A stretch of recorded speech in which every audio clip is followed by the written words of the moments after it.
We have Mr. Tom Herb joining us today, and a little later we're going to have Michele Abbate. And I'll tell you a little bit about both of them. First of all, these are both real race car drivers. Like, this is what they do, and they drive really fast cars, and they are actually very successful at it. So Tom Herb, last year in 2019, so when you win, you get to be on the podium, right? Which means you get up there, it's like the Olympics. There's three, first, second, and third places. And Tom, if I have it right, I want to make sure I get it right. Is it 5 podiums last year that you got? Is that right? No, yeah. I'm sorry, 4 podiums in 5 and 8 races. So he won more than and finished in the top 3 on more than half the races that he finished in.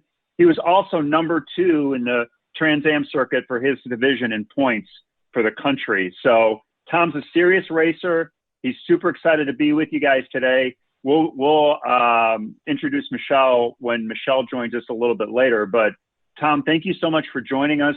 All these kids have built cars for the races. They're super excited to race. So, we'd love to talk to you about your experience in racing and any advice you have for them on racing, and then also answer questions and really just talk about teamwork too, because I know teamwork's important to you too. So thank you, Tom, for joining us. Well, thank you for having me. Good afternoon, everybody. I can remember many years ago, I made my first Pinewood Derby car when I was a Boy Scout, and it didn't go very fast. And I think the wheels fell off in the first run. But years went by, and I finally got my own. I had some kids of my own, some boys of my own, and we got to do it again. And we made some really cool Pinewood Derby cars. And I wish everybody here a lot of luck. The secret is the wheels. Gotta polish the axles. The weight's very important where you put it. So that's kind of the black art of Hey Tom, why is weight important on these kind of races? Why would weight be important to them? It depends on the type of track. If you have a track that's a long, steady track, or you have one that's very steep and goes out, it depends. It because of how the weight works with gravity, because it either pulls the car or pushes the car as it comes down the hill. And in the case of a Pinewood Derby car, I think you really want to put it in a position where it pulls it down the hill, but then allows it to doesn't create drag by being too far in the back as the car levels out, and slow it down. So it's all about momentum, keeping the momentum of the car going as fast as possible. So yeah. Awesome, thank you. Yeah. So a couple things to give you guys a little background on me. I started racing cars in 2003. I happened to pick up a Nissan 350Z, and a couple of days later, a friend of mine said, "Hey, let's go to a racetrack." I said, "Okay, sounds like fun." And here I am, almost 20 years later, 17 years later, with 6 race cars and professionally racing, and I all over the country. So what I want to do today is I want to share with you a little bit about my experience and share with you guys some things of what does success mean when you're driving a race car, because it's more about just winning.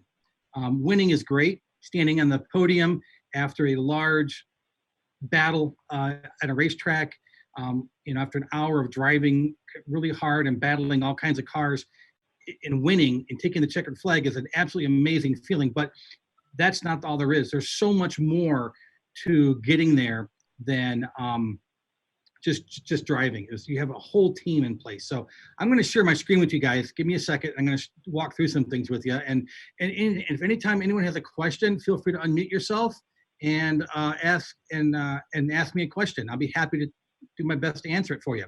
All right. So. Yep, me and Kimmy can see it. Okay. So here's some pictures of just, me and my teammates on some podiums. Like I said, it's nice to stand in the middle square. Standing in the middle square, it means you've come in first place. You've got the gold medal, the big trophy. You're the best of the race. But that's not always the case. Sometimes you finish second, sometimes you finish third, sometimes you just finish. I race in what's called the Trans Am Series by Pirelli. It's a professional race car series. We have multiple class cars. We have everything from 850 horsepower tube frame chassis cars down to what I'm driving is a Porsche Cup car, and even like some Mustang GTs. It's a lot of cars, it's really fast racing, and it's really fun. In fact, every now and then you can catch us on TV. Last year, I finished second place in the SGT class. The year before that, I finished the second place, which is the same as the SGT. In 2017, I finished third place overall in class, and I was also the Rookie of the Year. Before I started racing in Trans Am, I was racing in SCCA for about 10 years, both T2 and GT2. And I also raced in historic races with some of my cars, which I'll introduce you to in a second. Historic racing is a lot of cars that are, that were around in the 70s and 60s and even 50s. And they get together and we race them. And it's more of a gentleman's race. It's still competitive, but it's not like watching NASCAR race. No one's going to be giving anyone a little love tap to finish the race, if you know what I mean. So here's my Mustang. It's a 2011 Mustang GT. It's just my fun track car. This is my first race car. It's a BMW that was built for the Coney Challenge by a group called Fall Line Motorsports. They're my support team, my support group. And this car was built for endurance racing. This is another BMW that I have, and it's built by the Fall Line group also. It is also built for endurance racing. And this is a V8, where the other one, that's an inline six motor. And this is a V8. Both of these cars were professional cars that raced in the IMSA racing series. Hey Tom, what is a V6? What's the difference between a V6 and an 8? Can you share that? An inline six is the engine. All the pistons are in line, right? They're in a straight line. Versus a V8 or a V6, the pistons are at usually a 45-degree angle. So this is one faster than the other? Well, yes. Yeah, V8 makes much more horsepower. And the V8's probably right around 490 horsepower at the wheels, while this one is probably more like 380. Gotcha. And how many horsepower does like our kids' parents' cars have? How would that compare, just so they have an idea how powerful these cars are? 290 to 400. So it depends what you're driving. The big difference is the street car has all the leather seats in them and has airbags and a nice radio and a heater and an air conditioner. These cars have nothing inside of them other than a steering wheel and a stick shift. They must get hot. They are very hot, right? And we wear a suit. Our suit. This is a Nomex suit. It's somewhat breathable, but it's also fireproof. It gives you about 30 seconds of fire resistant, I should say. So this is I call this one Mini Me because it's a mini version of this car.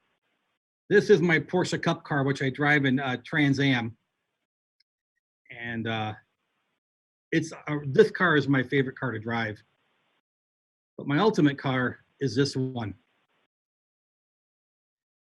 This is a off-road prototype that raced professionally back in the mid-2000s.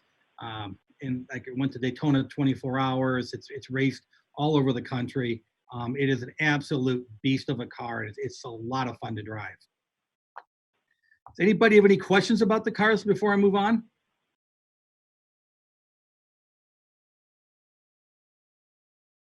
Anyone? Just unmute yourself. I have a question. Sure. I have a question. Okay. Are you still doing like the historic racing? Yes. I'm still doing historic racing. In fact, the prototype, this picture here, I do historic racing with. It's just that right now, nobody's racing because everyone's home. But yes, this is a car I would use in the historic races. Oh, okay. Anybody like to see Yeah, a video of this Miss- car drive around a track? Sorry. We have a question from the Chessex. Oh, I yeah. saw you guys. So I have a question. Okay. How much would those suits cost if I were to buy one? The suits, without the custom embroidery, are probably about $2,000. Oh, okay. Thank you. And I don't have my helmet with me. I apologize. The helmet I wear is a carbon fiber helmet with a radio built into it in a drink tube. And I have a question. the drink tube and the helmet itself, the helmet setup is about $4,000. Oh, okay. Wow. Torres, you had a question. How fast do you go? That's a good question. I race on what they call a road course. You ever watch NASCAR? They go in a circle, right? No, I never saw. On the street, we don't race on the street, but on a road course, you have right turns and left turns and straightaways. And depending how big the course is, I get up to about 170 miles an hour. Wow. 170? Yeah. In this car at Daytona, I'll be close to 180 miles an hour before I have to hit the brakes for the first turn. Wow. Yeah. Hey Tom, what makes everything so expensive? Why is the helmet so expensive and why is the suit so expensive? It's, everyone's heard the term PPE gear, personal protection equipment. That's what it is. It's personal protection. The helmet's expensive because of the technology that goes into it, the design, the research, the materials, the carbon fiber helmet makes it very light, but also makes it incredibly strong.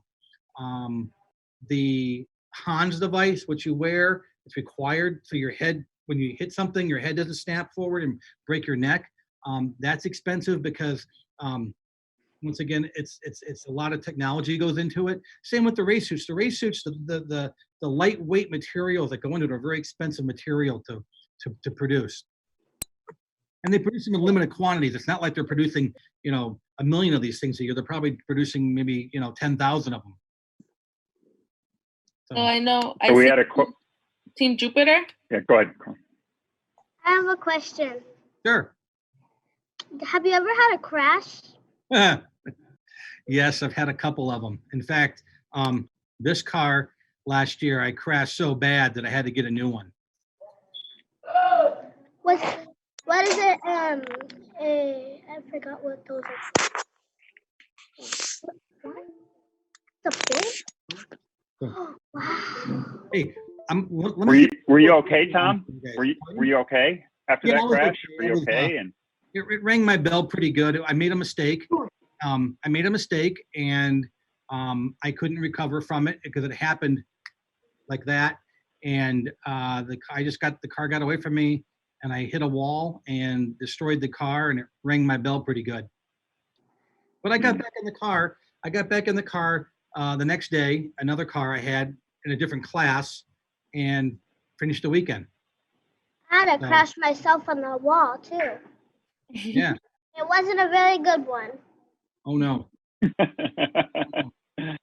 Here, let me see if I can find something here for you guys to watch. So you guys asked me how fast did I go, right? I'm going to show you a quick video, and it's a bit of a music video. So if your volume's on loud, you might want to turn it down a little bit. But this is the prototype car going around Road America up in Wisconsin. And if you want to see how fast I go, watch the speedometer.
So that was a lap That's around awesome. Road America.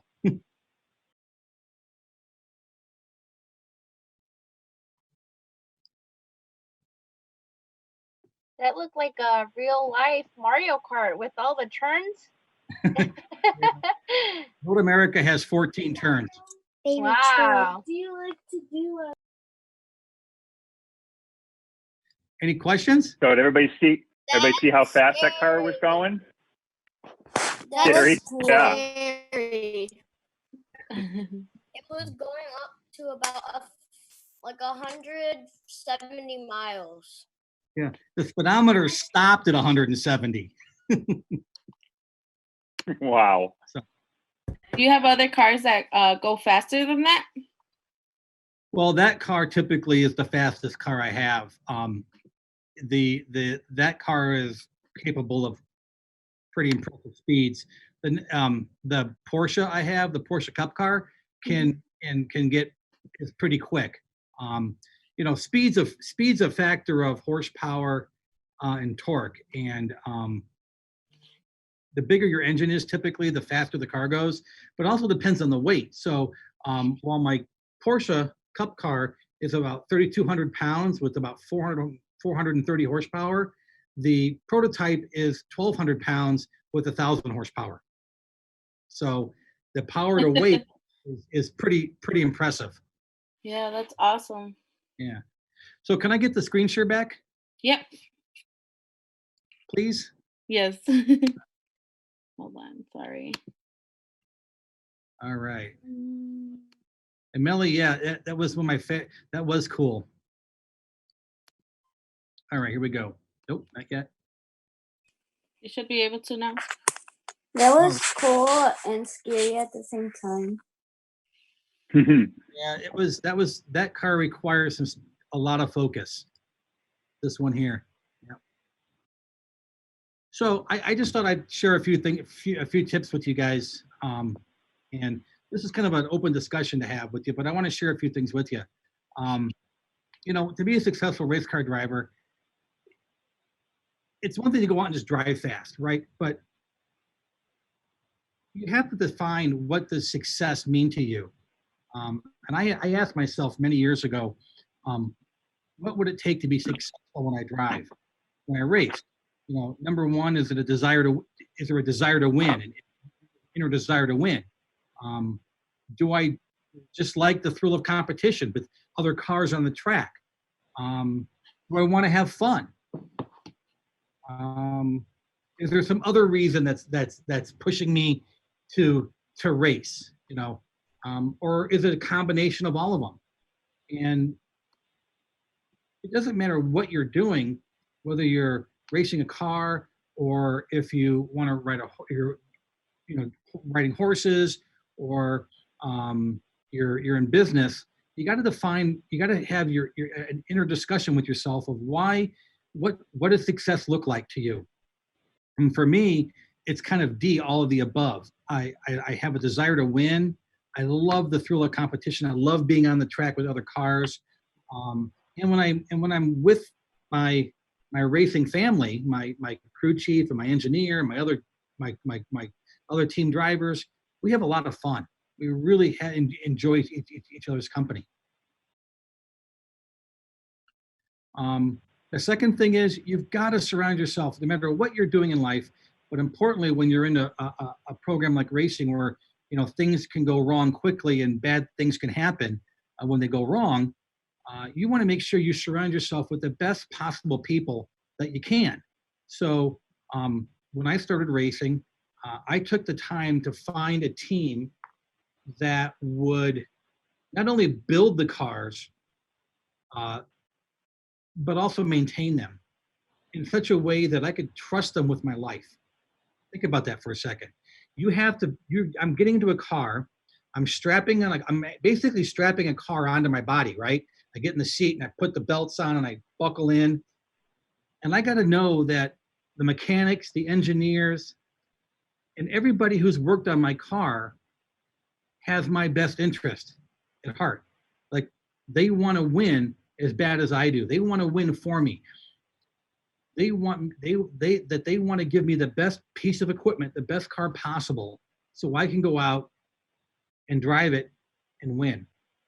If I had any doubt that the team I'm with didn't have my best interest in mind, think about the level of confidence that I would lose, because I would always be wondering, is the car capable? Did they tighten that bolt down? Did they put enough gas in? Did they change the suspension the right way? You have to have confidence in the people that you surround yourself with in racing. And again, the last bullet point, find people that want to help you achieve your goals and are happy for you when you do. That's really important, because you surround yourself with good people and it helps lift you up.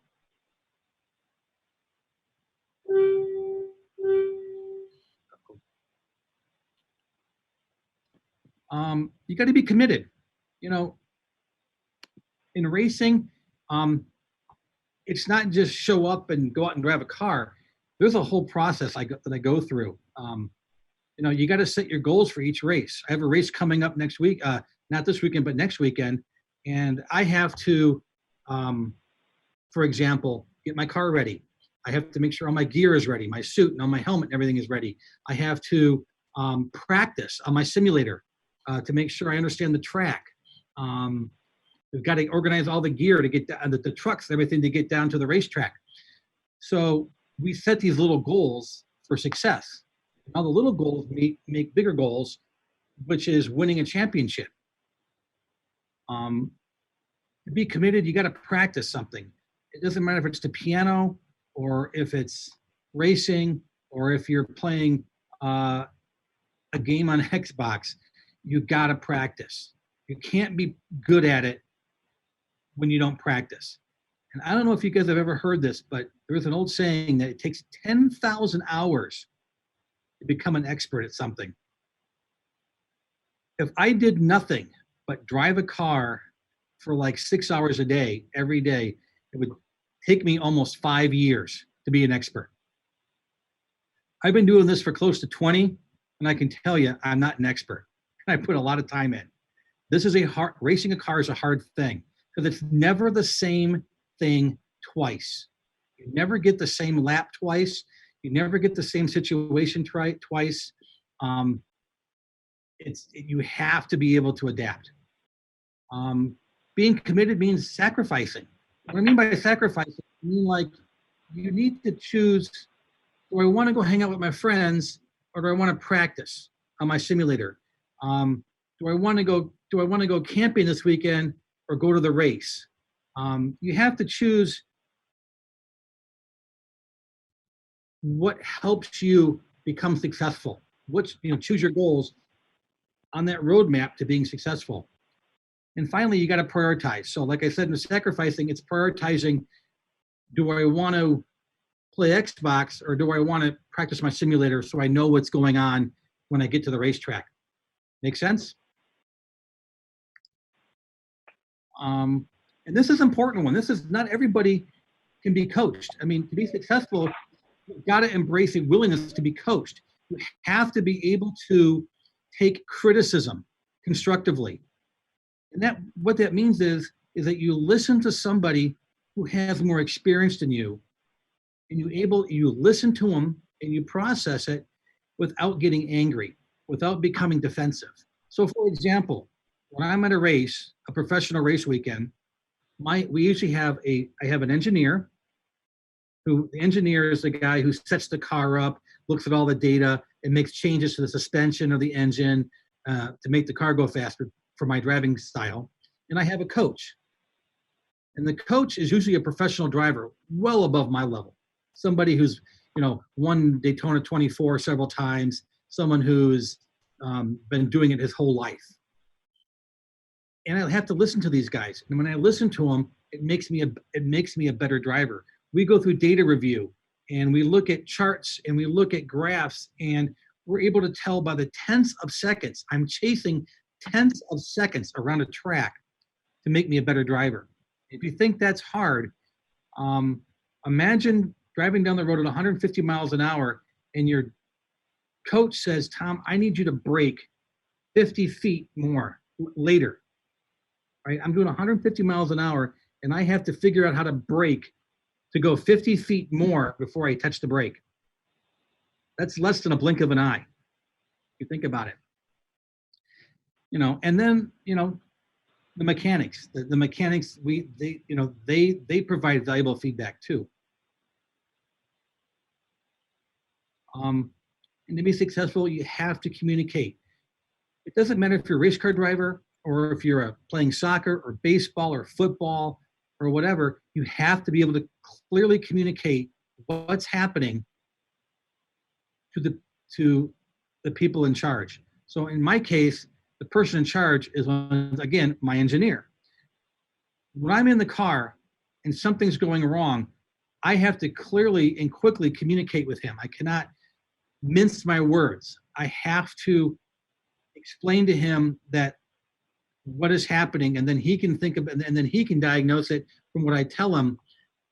And for example, if I got on the radio and I say, it's Tom, the car is all over the place. I can't control it. You think that he understands what I'm saying? If I said that, would you understand what I'm saying? The car is all over the place? Probably not. But if I say, hey, the car is pushing in slow speed turns from apex out, that gives him a very concise bit of information that he can work with then to make my car better.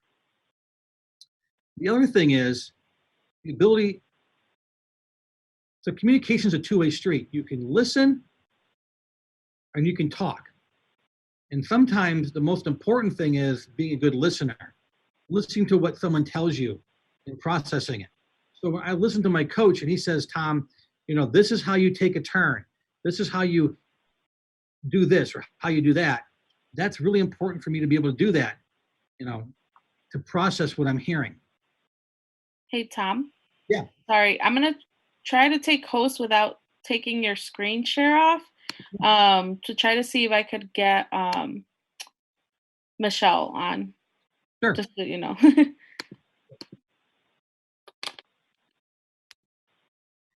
And I think this may be the last slide I have.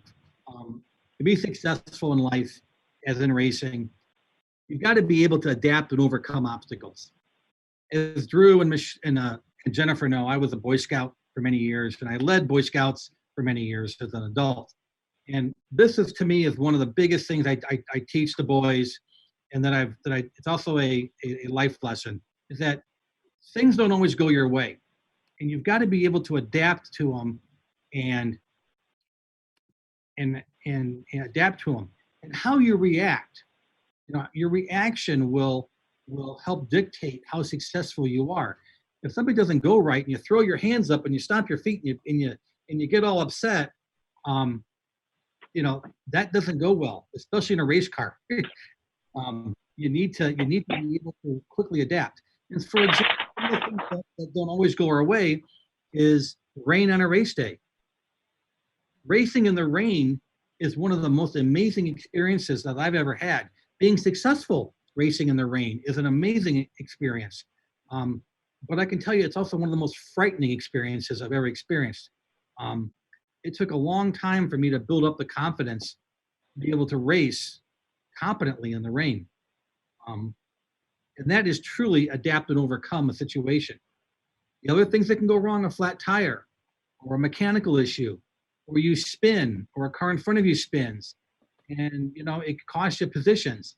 And when Michelle gets online, she can show you exactly what I'm talking about. She's on with us now. But I've got some other videos. I've got some other videos here with you that show you exactly what I'm talking about here. Let me see if I can get to those real quick. Where's my mouse? Mouse does not want to come on. Okay.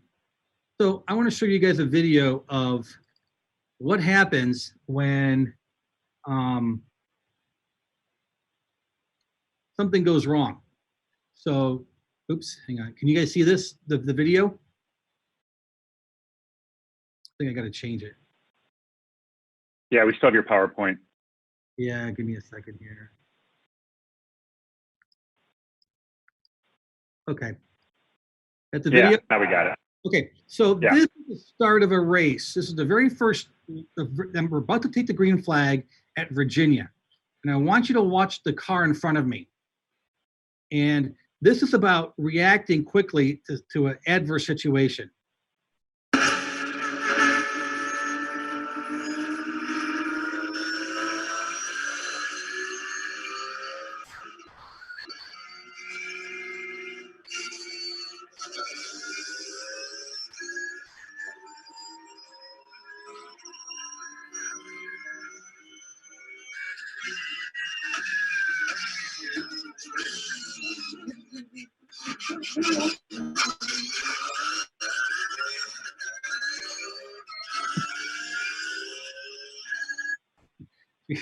That was a bit of a hairy situation there. Not only did I get pinched down in the inside of the turn, but the car in front of me spun and could have caused a lot of things to happen badly, quickly.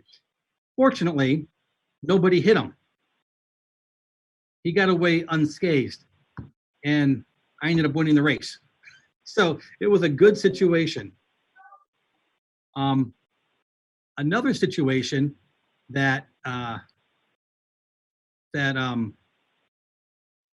happened to me that I had to, where is it here? Is this one? Can you guys see the video yet? No, not yet. Not yet, okay. Yeah, you got. I think you got to share again, Tom. Yeah, there we go. Okay, so this is got it. So this is at the SCCA runoff, which is the Super Bowl for amateur racing, and I'm in my T2 Porsche, and I'm running in 5th place. So this would be a pass for 4th place on this yellow Corvette. Unfortunately, if you look down here in the lower left-hand corner, you can see this red car behind me. And I'll let it play from here.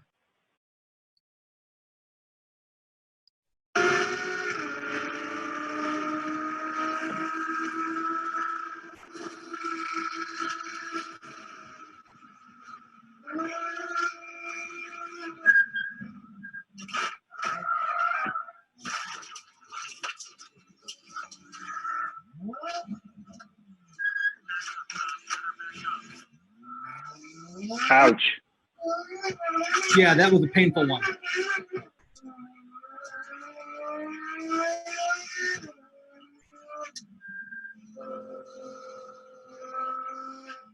Looks like your car was okay though. Yeah.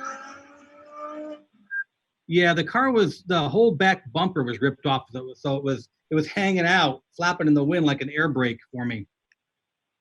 But anyway, so those are kind of two situations. I ended up 7th. I only lost 2 positions, but I had to fight really hard to get them back. And as I said before, it's about never giving up.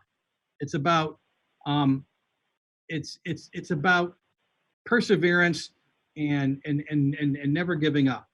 And because I really wanted to win, I had a real good shot at coming in on the podium there. And when that gentleman hit me from behind, it just made me refocus and do everything I could to get back on the track and to finish the best I could.